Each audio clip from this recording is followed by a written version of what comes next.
Sejam todos bem-vindos à estreia, temporada 2026, com muita alegria, celebrando aí 3 anos do nosso podcast. E uma honra teremos agora nessa temporada 2026, Conexão IoT. O IoT é o Instituto de Ortopedia e Traumatologia do Real Hospital Português, que eu faço parte dessa equipe. Então, nós estaremos aqui nessa temporada mais que especial com grandes profissionais que fazem parte, né, dessa instituição do Real Hospital Português, excelentes profissionais. E vamos aqui passar essa jornada contribuindo com a sua saúde, com o seu bem-estar, com histórias, com trajetórias, com desafios e, é claro, contribuir para o seu bem-estar, para a sua saúde. E hoje vamos estrear, nada mais, nada menos, com o doutor Alessandro Cavalcante. Alessandro Cavalcante é membro, né, do IoT, do Real Hospital Português, especialista em quadril, né, essa subespecialização da ortopedia, né, tão nobre. Então, Alessandro, seja muito bem-vindo. Já agradeço aí sua agenda de disponibilizar, né, seu tempo, estar aqui conosco. Seja bem-vindo. Obrigada, doutora Telvina. Eu agradeço demais a participação. E eu acho que a gente vai ter uma boa conversa. Com certeza. Bem frutífera.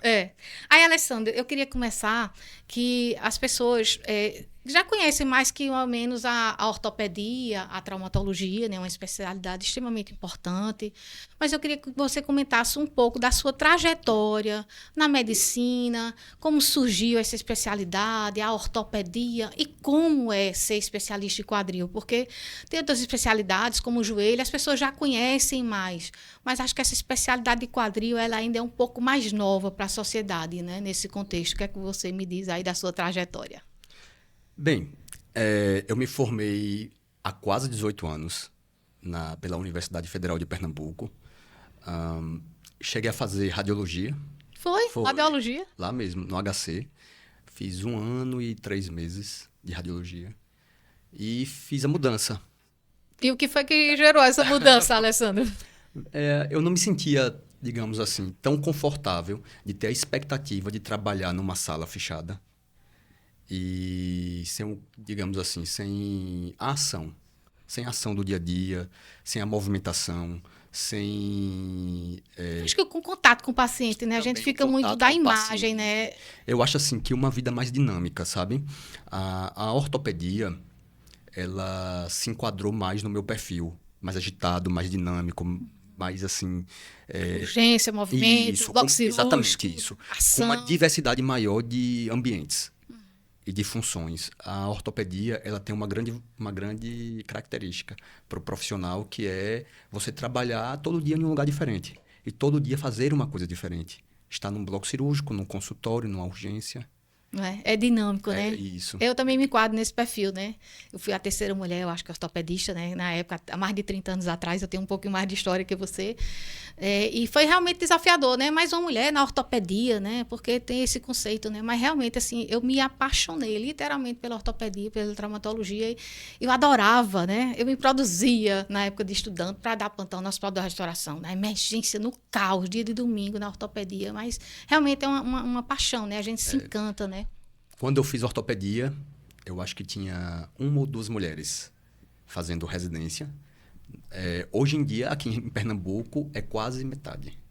Então, uma mudança, né? Uma mudança. Nesses 30 anos, ainda bem que chegaram bem mulheres, bem mais mulheres, uma mudança né? demográfica, sim, mas que reflete exatamente o que é a realidade de hoje, né?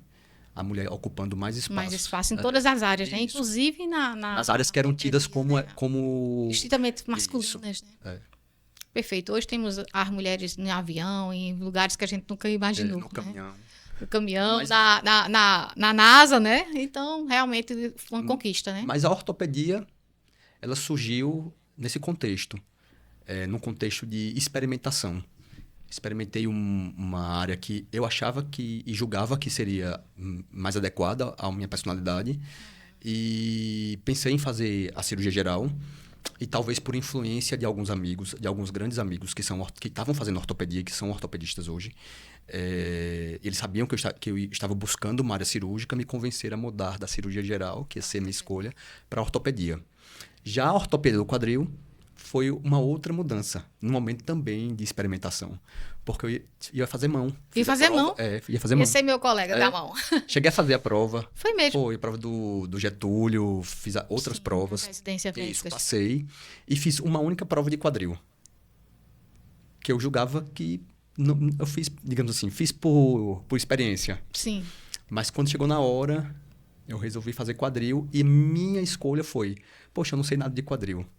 Eu vou fazer quadril, vou me desafiar, vou fazer quadril. Mas foi exatamente isso. Eu quis ter um Se desafio. desafiar. Era um mundo mais Mais desconhecido. desconhecido. É.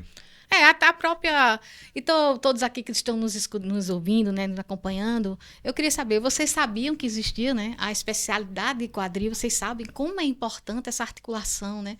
Todo o nosso corpo é fantástico, é maravilhoso, mas o quadril é uma articulação de peso, de sustentação, né? E a gente precisa dela para movimentar, é muito importante.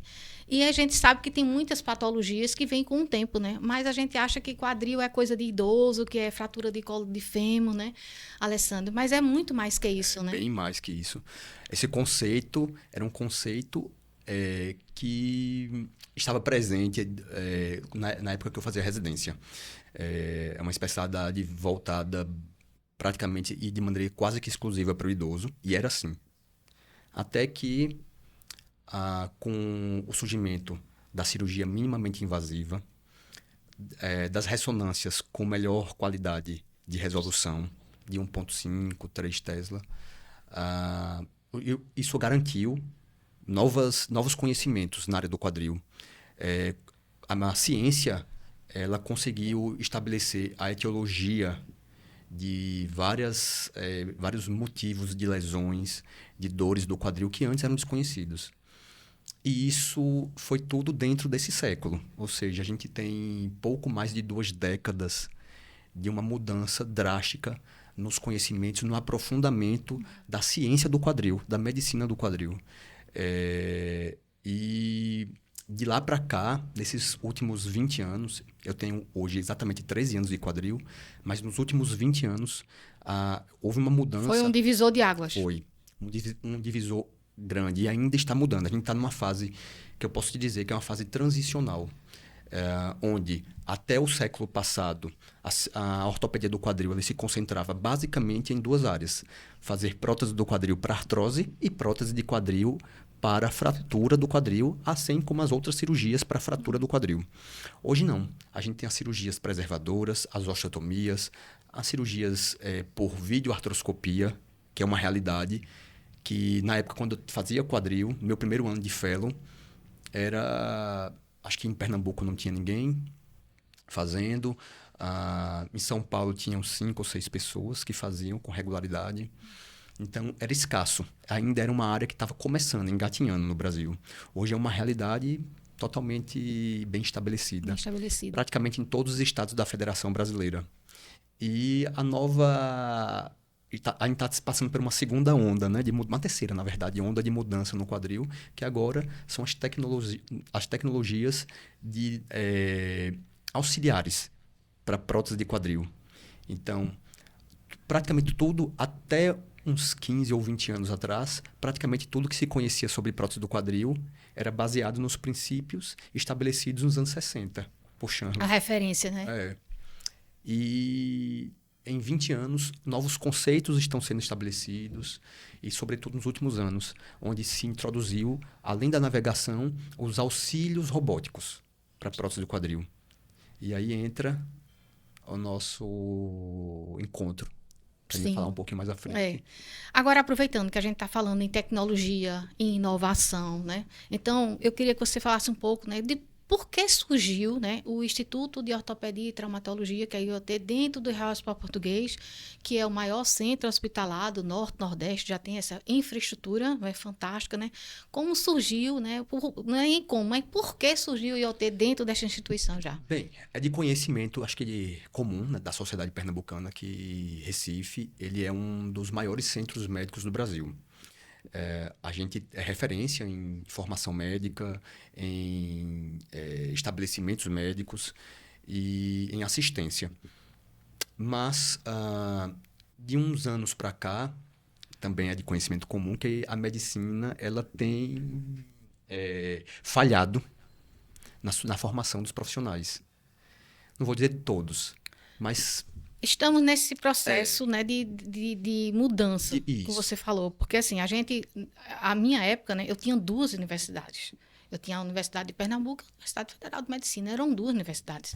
E hoje a gente tem essa quantidade Faculdade de de faculdades de medicina. medicina que, em parte, né, eu acho que a gente tem mais opções, diversifica mais, mas ao mesmo tempo a gente tem uma outra preocupação muito grande, né? Como está sendo essa formação? Isso. Né? Isso gera insegurança, né? Eu queria também que você complementasse, além tinha, do porque esse contexto da segurança do paciente Isso. hoje em procurar o profissional que ele sinta a segurança naquela especialidade. Então, você praticamente resumiu tudo que eu ia falar. A gente tá vivendo uma insegurança institucional. Então, na minha época de estudante de medicina, de recém-formado, médico disputava com bombeiros militares o posto de profissionais mais bem avaliados pela sociedade brasileira. E hoje, talvez por uma má formação profissional em demasia, devido a uma ampliação, que, ao meu ver, foi feita de maneira exagerada e rápida, do número de faculdades de medicina no Brasil, a gente deixou, digamos assim, de ter uma formação adequada e de selecionar as pessoas que têm maior capacidade de disciplina mesmo para o estudo, para se dedicar profissionalmente. E aí entra o contexto do IoT. É nesse mundo caótico, nesse cenário caótico que entra o IoT.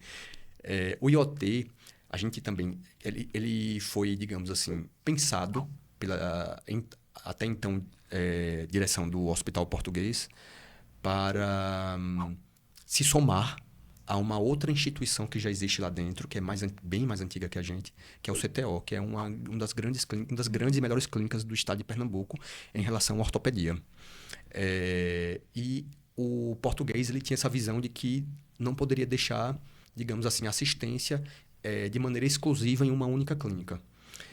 Então, ele pensou em uma clínica onde pudesse concentrar outros grandes profissionais de outras instituições que estavam fora do Português, do Real Hospital Português.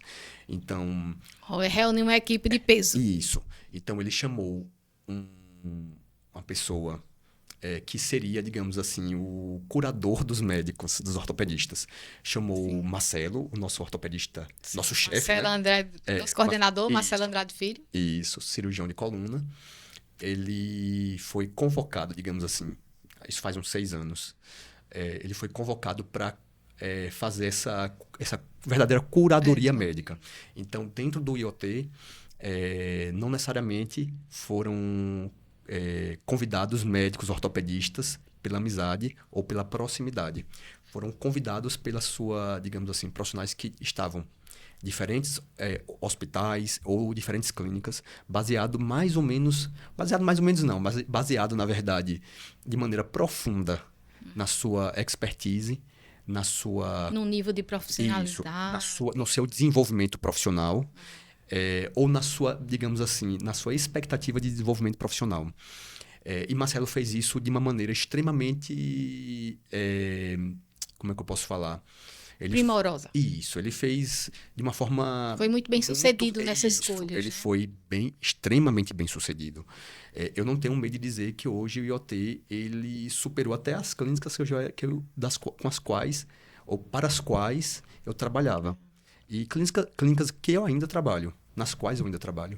Mas ele superou e muito na média profissional e na assistência profissional, exatamente por trazer esses diferentes profissionais com diferentes cabeças que estavam atuando em diferentes locais e que tinham diferentes visões de mundo, mas que tinham uma coisa comum, que é o profissionalismo, né? A excelência, né? Que é a excelência no que estava fazendo.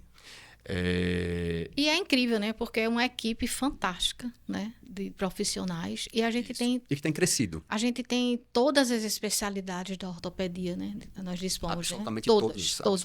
São 10 especialidades, subespecialidades de ortopedia. Então, a gente tem vários profissionais nos grupos, né? Seja de mão, de joelho. Então, cada equipe, né? Com vários profissionais. Então, realmente, assim, é uma excelência, né? A gente tem uma honra de participar de uma equipe desse nível, né? Bastante feliz em compor a equipe. Eu me lembro no dia que Marcelo me chamou.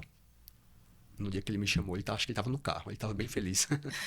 E ele pediu para eu compor o grupo de quadril.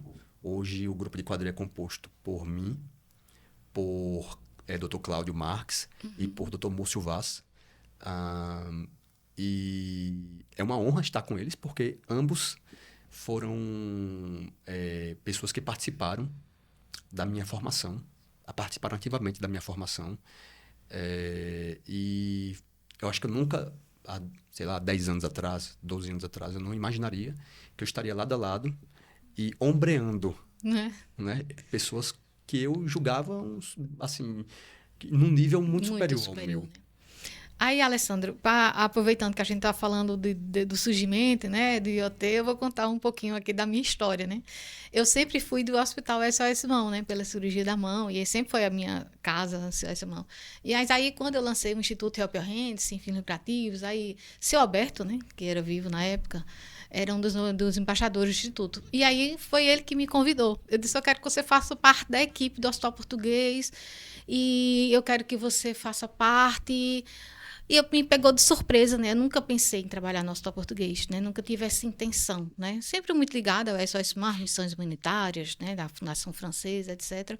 E aí foi uma bela surpresa, né? Porque eu conversando, ele disse, e agora a senhora vai ter que aguardar aí uns meses, porque a gente está fazendo uma organização, uma logística, e por enquanto a gente não pode revelar ainda exatamente como vai ser. A gente está organizando. Eu passei uns 3 meses, né? Sabendo que eu ia participar de um grupo do Hospital Português, mas eu não sabia quem era que fazia parte dessa equipe, né? E vice-versa, né?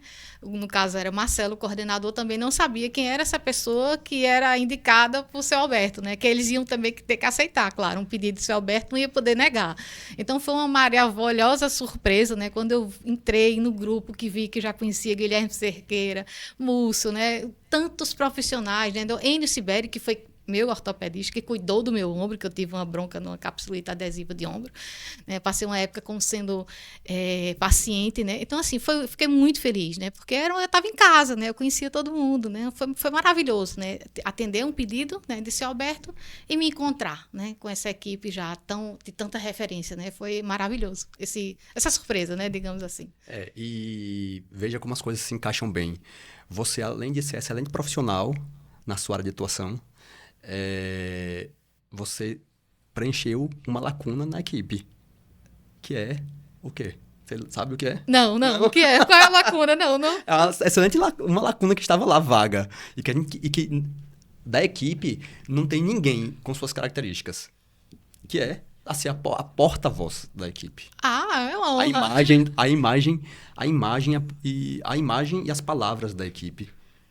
Realmente a gente tem esse zelo, né, pelo IoT, pelo português, por tudo, né? Eu sou muito, realmente, assim... Você é muito participativa, né? Eu gosto, né, de tudo do detalhe. As relações, você estabelece, você é a pessoa que estabelece as relações públicas da equipe, que vai atrás de se expor e de literalmente fazer todas as conexões, ou quase todas as conexões. E o primeiro consultório, né, humanizado, né? E um detalhe dessa mudança, digamos assim, o primeiro consultório humanizado, né, do Hospital Português foi o do IoT, foi a sala 4. E foi, né, um pedido seu, né? Foi um pedido, né? Eu disse, eu quero uma sala, né, mais humanizada. Aí o pessoal da arquitetura lá do Português disse, mas como é essa sala? Eu disse, não, é como as outras, só não tem um berô. Aí eu disse, então pode ser um sofá, assim, um sofazinho em 2 lugares, perfeito, pronto. Então, é interessante que no consultório tem lá várias mãos, né? E aí quem gosta muito dessa sala, de atender nessa sala, é Gabriel, né? Que é o especialista em pé, mas ele adora lá, porque ele sente, o paciente fica bem confortável, né? No sofazinho em 2 lugares, para ele examinar e tal. Aí os pacientes olham assim, a decoração do consultório só tem mão, né? Diz, o senhor é especialista em mão ou em pé? Aí eu disse, não, eu sou especialista em pé. Mas realmente assim a gente faz tudo com muito zelo, né? Desde os quadros que compõem, né, cada sala, tudo foi pensado, né, na arte, no design. Então a gente tem esse zelo, né? Eu tive a alegria também de, a gente não pode deixar de falar no IoT, de Eduardo, né, que fica ali na recepção, recebendo todo mundo também. Hoje foi uma seleção sua. Foi também sua. Foi, né? Eu tive a oportunidade de fazer. Hoje ele é nosso concierge, né? Não, ele é o todo, né, da ali ficar recebendo as pessoas. Então Eduardo também foi uma escolha né? Que eu fiz as entrevistas lá. Acho que era você que estava escalado, inclusive, para fazer as entrevistas. E aí você estava muito ocupado, alguma coisa que atrasou no bloco cirúrgico. Aí Cíntia, né, que é a nossa gerente, ela pediu para fazer as entrevistas. Eu disse, eu faço, não tem problema. E aí eu escolhi, eu soube né? que até teve uma entrevista em francês. Sim, claro, ainda teve essa E Eduardo soube né? se sair muito bem, né? Aí quando ele disse que falava francês, pronto. Aí eu já tinha decidido que seria ele a melhor opção, né? Então é muito engraçado, porque hoje, quando eu chego no IoT, a gente, bonjour, madame, a gente fica falando francês, todo mundo olha assim, né? Mas é muito bom. E aí, quando eu gosto de entrar, né? E aí, quando ele não abre a porta para mim, aí eu volto. Aí digo, vem abrir a porta para mim, para me dar um abraço, senão eu não entro aí no IoT, né? Então, assim, essa família, né? Infelizmente, o tempo não permite que a gente conviva tanto, né? Mas o propósito é o mesmo, né? E eu tenho muito orgulho de fazer parte dessa equipe, né? E esse ano agora, né, com esse podcast, essa temporada especial, né, com essa conexão com o IoT, né? Então, é só alegria, né? E só gratidão. Então, vocês que nos assistem, né, estão aí se inspirando com nossas histórias, com nossos desafios, né? Não, nada é fácil, a gente tem obstáculo, mas a gente está aqui para contribuir com você, com seu bem-estar, com a sua saúde, para você conhecer as especialidades médicas, o quanto é importante a gente hoje ter uma referência, profissionais excelentes, né, no que faz. E dando continuidade aqui, Alessandro, me fala um pouco mais assim, do ponto de vista de patologias de quadril, né? O que é que chama mais atenção hoje, né? Assim, o tenista, né? Uma das coisas que ficou famoso, todo mundo se lembra de Guga. Acho que todo mundo se lembrou que existe um quadril, né? Na época de Guga, né? Porque ninguém pensa, né? A gente pensa em joelho, a gente pensa em coluna, mas quadril a gente não pensa, mais né? prevalentes em relação à dor, à ortopedia, não passa o quadril, né? É coluna, você pode ver. Quem estiver assistindo pode pensar na sua família, no seu círculo de amizade, quantas queixas de dor você ouve falar e onde elas se localizam. Tenho certeza que a boa parte da nossa audiência nunca ouviu alguém falar que estava com dor no quadril. E ainda digo mais, muita gente que diz que está com dor no quadril aponta a coluna e diz, estou com dor no quadril. Sim. E a coluna e a região lombar.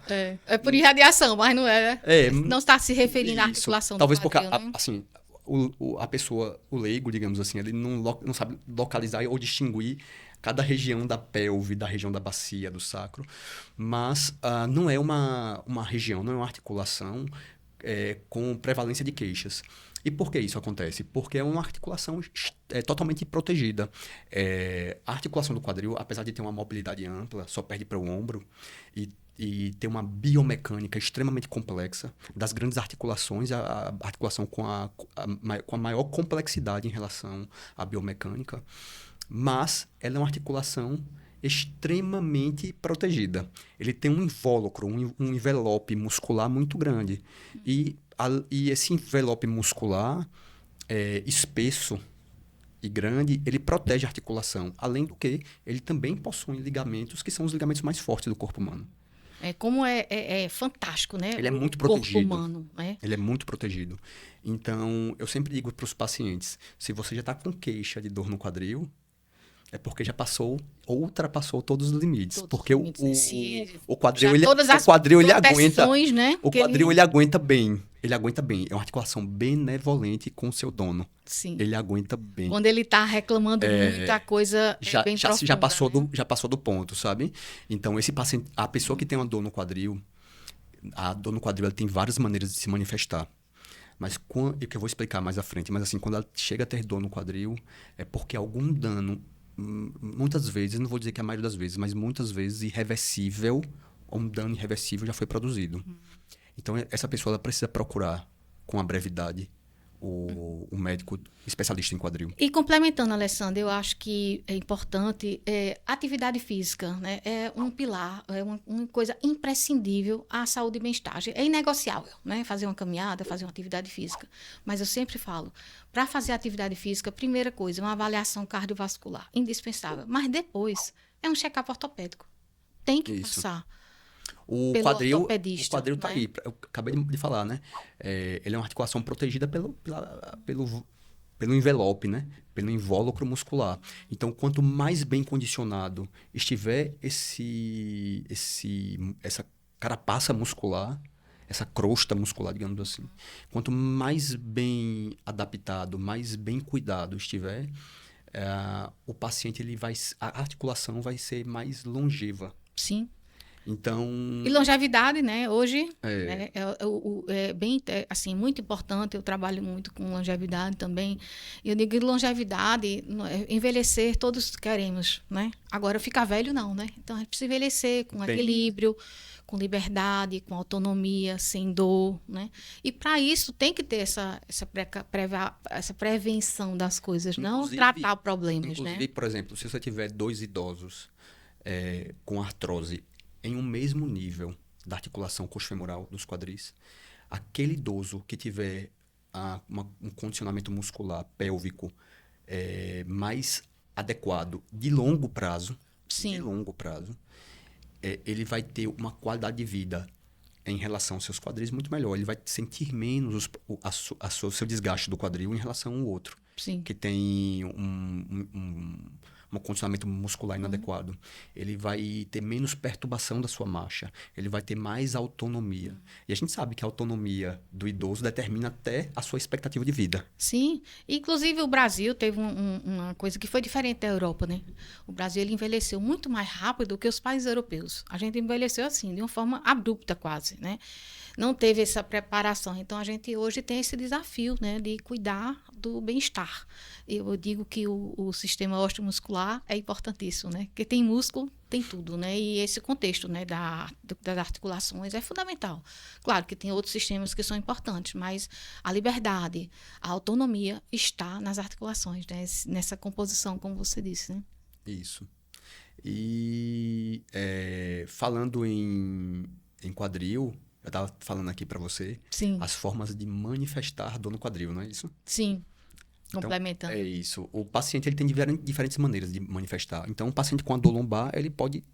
A dor lombar crônica, obviamente, que a dor lombar crônica, ela está muito mais ligada a condições degenerativas ou lesivas da coluna, mas ela pode ser uma condição do quadril, pode ser uma doença do quadril. Tem pacientes com dor na lombar, dor crônica na região lombar. Porque está com um problema no quadril. Com osteonecrose da cabeça femoral, Sim. por exemplo. E às vezes passa meses buscando ajuda médica e o diagnóstico não fecha. Porque tem não muito está lá. paciente que tem uma queixa, essa que não fica bem definida, né? E às vezes vai para o médico e acha que é coluna, e muitas pessoas têm problema na coluna, faz uma ressonância, vem algumas lesões e justifica, eventualmente né? até o próprio ortopedista pode ou cirurgião de coluna, desviar, né, aquela atenção, né? Ele pode cometer, digamos assim, a falha de um diagnóstico mais tardio, porque ele realiza o exame físico e os exames de imagem, e no próprio exame físico já o paciente demonstra dor na região lombar. E no exame de imagem, uma ressonância de coluna, vai aparecer alterações degenerativas que são próprias da idade. Que não são assintomáticas, mas que chamam atenção. Mas que chamam atenção. Então, o médico ele correlaciona a dor com os achados do exame de imagem. E eu já vi isso acontecer. E não foram poucas vezes. E aí, minha gente, vocês já tiveram alguma história aí de estar com a dor...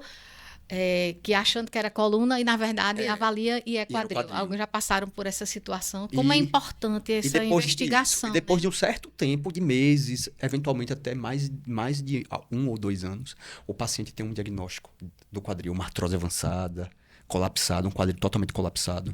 Já tardio, ou né? osteonecrose com colapso articular. Então, um diagnóstico mais tardio e o paciente em sofrimento. Isso pode acontecer. O quadril, quando ele dói, o local mais comum de dor no quadril é na região ali próximo da virilha, na região anterior. Na parte da frente. Na parte da frente, A gente chama de região crural, é uma cruralgia. Cerca de 86% das vezes que um quadril dói, a dor vai estar ali, na região da frente. Mas, por questões ali do tipo de lesão, da localização da lesão dentro da articulação do quadril, eventualmente o paciente só vai ter dor no glúteo, dor no sacro, dor na face anterior da coxa. E digo mais, tem paciente também só com dor no joelho. Sim, por irradiação, fica sentindo a dor no joelho. Uma dor referida. O paciente só sente dor no joelho. Já peguei inúmeros casos. também. O paciente só com dor no Sempre é joelho. importante, né? A gente aprende, né? Desde a residência Eu já médica, operei né? alguns idosos, colocando submetendo eles à prótese do quadril. Que eu tive que convencê-los de que a dor não era do joelho. Sim. E foi um trabalho árduo de convencimento, porque o paciente Acha que é do... que a dor é do joelho. E esses pacientes vêm para mim, obviamente, indicados, né? Pelo ortopedia de joelho, ortopedia de quadril, de coluna, ou um neurocirurgião. Mas o quadril tem dessas pegadinhas. Sim. Uma inervação extremamente complexa. Inervação é as terminações sensitivas, né, que chegam. Então, é uma inervação extremamente complexa. É uma confluência de terminações sensitivas de diferentes origens da região lombar e sacral. E isso confunde o médico, confunde o paciente, confunde todo mundo que está ali. Por isso que é tão importante a especialização, né? O olhar do especialista. Da pessoa que tem uma vivência voltada para as doenças do quadril, voltada para os pacientes que possuem as doenças do quadril. Isso é fundamental. O médico que tem estrada e que ele vive aquilo ali todo dia. Uhum. Eu falo para algumas pessoas do meu convívio que eu sonho quadril. Isso é verdade, eu sonho quadril. Eu sonho operando. Acho que eu já sonhei operando minha esposa algumas vezes. Foi mesmo? Muitas vezes. Eu sonho... Boa parte dos meus sonhos estão ligados já ao seu mundo. Ao meu mundo profissional. Meu mundo profissional, porque é o que eu vivo, né? É o que eu vivo intensamente. Essa imersão, né? Isso, diária. Constante. Diária, nos meus últimos... E vai dormir com o pensamento, né? Nos meus últimos 12, 13 anos. E isso é bom, isso faz parte isso... Move a gente, né? Não só move, como o paciente, quando ele busca o médico para tratar uma condição dele, tem que ser um profissional que ele esteja submerso naquele mundo. Submerso, né? Naquele mundo. Para ver, e não ver, como já Hipócrates dizia, né? Não é ver a doença, é ver o paciente, né? Todo o contexto, né? Essa visão geral. Hoje a medicina é muito complexa para você ter, digamos assim, um médico dominando todos os assuntos. Até um ortopedista não consegue dominar todas as áreas da ortopedia. Não é à toa que a gente tem as subdivisões da ortopedia, né? Subespecialidades da ortopedia. E são 10, né? 10 subespecialidades da ortopedia. É um mundo. Cada subespecialidade hoje eu digo que cada subespecialidade é uma especialidade médica. Porque na cirurgia da mão já tem as subespecialidades, tem gente já fazendo só artroscopia, né? Enfim. Isso. Agora, continuando, Alessandra, essa questão hoje, né, da medicina moderna, né, das novas tecnologias, de inteligência artificial, de cirurgia robótica, cirurgia regenerativa, células-troncos, peptídeos, então todo esse contexto, né, que a gente está vivendo da medicina. Eu queria que você falasse, né, porque a gente está aí, vai acontecer, né, aqui e no Real Hospital Português, agora, o encontro, né, Norte-Nordeste da Sociedade Brasileira de Quadril, que você está à frente desse evento. Parabenizo já por esse desafio, né, que é organizar evento, dá trabalho, né, são muitos desafios para a gente organizar isso, né, mas como você tem essa paixão, então isso ajuda, né, mas não tira o cansaço, né, nem tira os desafios. Mas aí fala um pouco da importância desse evento, tanto para os pacientes, para a nossa região, para o contexto hospitalar, como para instituições médicas de uma forma geral. Veja, como a gente estava debatendo antes, a ortopedia do quadril, a ciência do quadril, ela está passando por uma segunda ou terceira onda de grandes mudanças. Sim. E aí, baseado nisso, eu resolvi, como o coordenador do evento, que é um evento regional, né? Um evento da Regional Norte e Nordeste da Sociedade Brasileira do Quadril. Mas vão ter convidados da Nacional, São Paulo, Goiás. E grandes nomes, né? Da Sociedade Brasileira. São pessoas referências no Brasil. O tema, eu pensei muito em... Eu já vinha pensando nisso há muito tempo, em fazer um evento onde o tema fosse baseado nas novas tecnologias. Sim. Nas mudanças de diretrizes da ortopedia do quadril. Todos os eventos dos quais eu participo não se concentram nesse foco, sabe? Das mudanças. Nunca vi aqui um evento no Brasil. Então, você está inovando com esse foco, né? Digamos assim. Mudando inovando com a inovação. Mudando um pouco o foco, digamos assim. Ou, melhor, deixando o foco todo para esse tema. que são as novas tecnologias e inovações na área do quadril. Esse é o tema. E a gente vai debater lá sobre as mudanças de técnica, sobre assistência de navegação para a prótese do quadril, assistência robótica, assistência de mesas específicas. Então, a prótese de quadril é uma coisa que... A cirurgia que eu faço muita artroscopia, talvez seja a cirurgia que eu mais faço. Mas a prótese de quadril me encanta muito. Sim. Muito. E acho que a cirurgia, digamos assim, fim do ortopedista de quadril, né? É a prótese do quadril e as revisões de prótese. E a prótese do quadril, ela tinha, digamos assim, uma ou duas maneiras clássicas de serem feitas. Até pouco tempo atrás. Sim, hoje, questão de material mudou. Tanto de material, quanto de acesso. De acesso, sim. Quanto de inovações tecnológicas, como eu falei, né? Digamos assim, equipamentos que possam ajudar e assistir à cirurgia, como diferentes tipos de navegadores, diferentes tipos de braços robóticos. Sim. As mesas, como eu tinha falado, né? As mesas, antes você usava uma mesa... E tudo isso beneficia o paciente, né? Porque vai ser... Só que isso está trazendo, assim, para quem vive o quadril, está trazendo, assim, várias indagações, sabe? E essas indagações são, por exemplo, como é que vai ser isso lá na frente, daqui a 10, 20 anos? Cada ortopedista vai ter um jeito de fazer uma prótese, vai ter uma escolha de fazer. Isso para o paciente, como é que ele vai decidir? Sim, qual a técnica? A técnica que ele vai ser pela qual ele vai ser submetida. Se ele vai ter uma assistência de algum equipamento, de um robô. Sim. Sabe? Se ele vai fazer pelo acesso anterior, lateral, posterior. Que tipo de prótese ele vai fazer. Então, antes... A gente não precisava pensar sobre isso. Sim, já estava... Era clássico, estava definido, né? Bem definido. Hoje não, assim, com a mudança técnica, vários caminhos estão... Então, isso também vai exigir mais aperfeiçoamento dos profissionais. Né? Porque hoje você saiu do clássico, digamos assim, da técnica, né? Eu, na minha época, há 30 anos atrás, imagine, né? E eu não sei como é que o paciente não Tinha. Veja, eu não sei como é que o paciente não tinha cirurgia robótica. Não tinha nada. Não tinha nada disso. Não tinha artroscopia. Quando eu terminei minha residência, meus 2 anos de fellow em quadril, eu fiz 2 anos em tempo integral de fellow. E quando eu terminei, não tinha nada disso. Não tinha absolutamente nada disso. Não tinha absolutamente... Não, e amanhã, como você disse, amanhã vai ter muito mais. Porque a tecnologia, ela está surgindo em uma velocidade muito rápida. Então, uma coisa que é hoje, amanhã já vai... E quando exige muito... A gente está numa encruzilhada, assim. Aperfeiçoamento. Para o paciente, eu fico me colocando no lugar do paciente. Como é que ele vai decidir isso? Se é que ele tem que participar dessa decisão, eu não sei. Se ele tem que participar disso. Mas se ele tiver que participar disso, se ele decidir participar disso, como é que ele vai tomar essa decisão? Ele vai escolher um médico baseado na técnica que ele quer para ele? Ou ele vai escolher um médico e vai dizer assim, faça do jeito que você quer fazer, que você é acostumado a fazer. Mas eu acho que um ponto básico em relacionamentos, né, entre médico e paciente é a palavra confiança.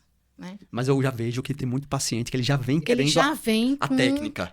Com as informações hoje, né? Então o paciente já vem querendo escolher na técnica que ele quer. Isso. É porque tem tanta informação, né? Isso. E, obviamente, os médicos, ortopedistas e cirurgiões de quadril, eles não dominam todas as técnicas, é impossível. Ele se familiariza com 1, 2 técnicas. Que vai se aperfeiçoar naquela. E ele vai ficar naquilo, e ideal é que fique naquilo. Para que ele tenha o máximo para você fazer bem uma coisa, resultados. Você tem que fazer com frequência aquela, né? Com constância, ter expertise naquela técnica. Né? Inclusive, tem inúmeros artigos médicos, mostrando que os melhores cirurgiões de quadril são aqueles que têm alto volume, né? E ainda não se sabe exatamente o que é um alto volume. Tem artigo que mostra que o alto volume é a partir de 100 cirurgias de prótese ano. Tem artigo mostrando que é a partir de 50. Tem artigo que mostra que é a partir de 200 próteses de quadril ano.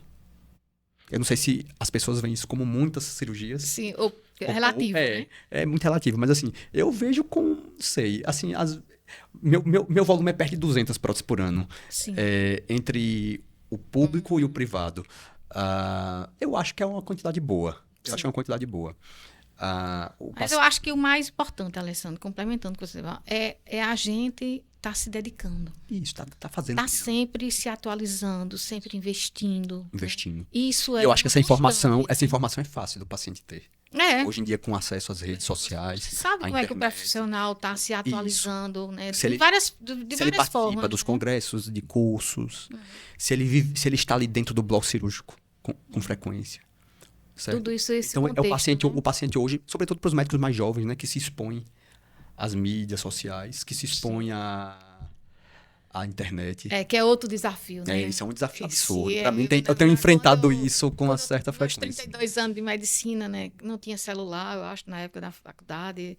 Aí hoje tem que ter Instagram, tem que ter. Então, assim, é extremamente desafiador, né? Isso. Porque hoje as pessoas querem saber quantos seguidores aquele médico tem, né? Então tem que ter muito cuidado nessa Isso avaliação, né, Alessandro? tem absurdamente. Mas para quem está nos assistindo agora, Alessandro, eu queria que você desse um recado aí. O que é que a gente deve fazer para preservar essa articulação tão nobre? Ela já é extremamente protegida, como você falou, mas o que é mais importante para a gente deixar essa articulação realmente o mais tempo possível, né? Já que a gente está com essa longevidade aí, hoje, uma realidade, né? Para que nosso quadril dure o tempo de nossa vida, né? Isso, para ele acompanhar aí essa longevidade, né? A primeira coisa que o paciente tem que fazer é procurar um médico nos primeiros sinais. Certo? Esse é o princípio 1, o fundamental. O segundo é manter desde sempre, um bom reforço muscular. Então, tá fazendo pilates, fazendo musculação, um exercício funcional. Então, criando uma memória muscular, sem exageros. Sim. Dizem que... É o músculo saudável, né? Não é o volume, né? Como a gente fala, é o músculo saudável, não é sobre estética, né? É uma qualidade, né? Isso. E também o sobrepeso, né? A manutenção do peso, né? Também tem impacto, né? E isso, a perda de peso, isso também já é bem consolidado. Porque a gente, infelizmente, estamos com uma realidade aí brasileira, né? De muito sobrepeso. O peso né? é um dos fatores modificáveis que contribui com a duração das articulações de carga, joelhos, quadris, tornozelos. Isso já é bem consolidado, essa informação, essa correlação já é bem estabelecida na medicina. Tem não só o fortalecimento, mas tem um bom estilo de vida, né? Uma boa qualidade de vida e o estilo de vida. Então, não tabagista, parar de fumar, cessar o tabaco, né? É provado que o tabagismo também influencia nas articulações negativamente. E a nutrição, né, anti-inflamatória que eu falo tanto, né, evitar consumir alimentos que nutram, né, que é importante. Eu bato na tecla também que é importante a suplementação, né, vitamina D, o magnésio. Então, assim, é bem mais complexo, assim, né? Mas assim, as pessoas, quanto mais cedo elas conseguirem ter uma modificação da sua vida, quanto mais cedo, mais elas vão ter uma tendência a ter uma durabilidade das suas articulações. Obviamente que tem os pacientes que têm algum problema do quadril, que são típicos da infância, da formação do quadril. Esses pacientes, eles podem fazer com que seu quadril chegue na duração máxima para aquele tipo de quadril. Mas eles não vão conseguir, de certa forma, modificar por completo, muitas vezes, nem sempre, uma articulação que já tem uma má formação da infância. Tem alguns... Mas uma coisa mais específica, digamos, né? Mas a maioria das pessoas tem como fazer esses cuidados, né, Alessandro? E quanto mais cedo, melhor. E um conselho que eu dou para as pessoas é: não viva para a sua dor. Não viva para a sua dor. Isso é forte. Tem pessoa que vive para a sua dor, né? Ele vive em função da dor, carregando a sua dor. E toma posse, né? Daquela dor, né? E o perigo que é aqui no Brasil também, né? Das medicações, né? Da automedicação.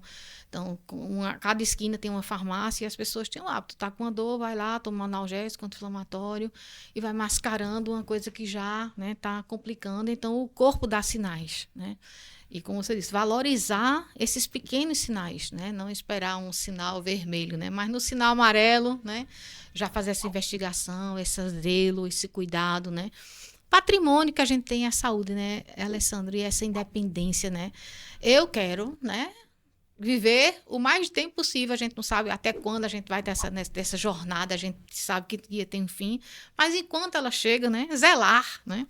Como os gregos já tinham, né, há 700 anos de Cristo, né, esse respeito, esse corpo como um templo, né, os Jogos Olímpicos, tudo isso é a valorização dessa estrutura, né, do corpo, né, valorizar isso, né, e conservar isso, né, e não vamos ficar velhos, vamos ficar bem, né, com um quadril saudável, com todas as articulações, né, independente, né, Então, assim, eu Sem não quero, limitações né, estar funcionais. dependendo, né, de curadores, né, de estar em cima, de não ter o cotidiano, o mínimo, né? Você precisa se movimentar, ter a liberdade de andar. Então, a gente envelhecer sem perder a liberdade. Isso depende das articulações, né, Alessandro? Também das articulações. Também das articulações. Mas a gente está aqui falando, né, desse sistema cardiovascular importante, osteomuscular, alimentação. É um estilo de vida, né? A gente não pode regrar. Não, hoje todo mundo quer resolver as coisas com uma caneta, com uma fórmula mágica, né? E não existe, né? É esse o contexto, né? É um estilo de vida com equilíbrio e todas as articulações e todo esse contexto importa nesse conjunto, nessa palavra mágica chamada saúde, né? Então, sejam todos bem-vindos aos nossos próximos episódios. Já vamos aqui encerrar com a participação do Dr. Alessandro Cavalcante, mas eu espero que vocês tenham curtido aí nossa conversa e vamos valorizar cada vez mais nossas articulações, a articulação do quadril, e aguardo vocês no próximo episódio. Saúde suas mãos, Conexão IoT.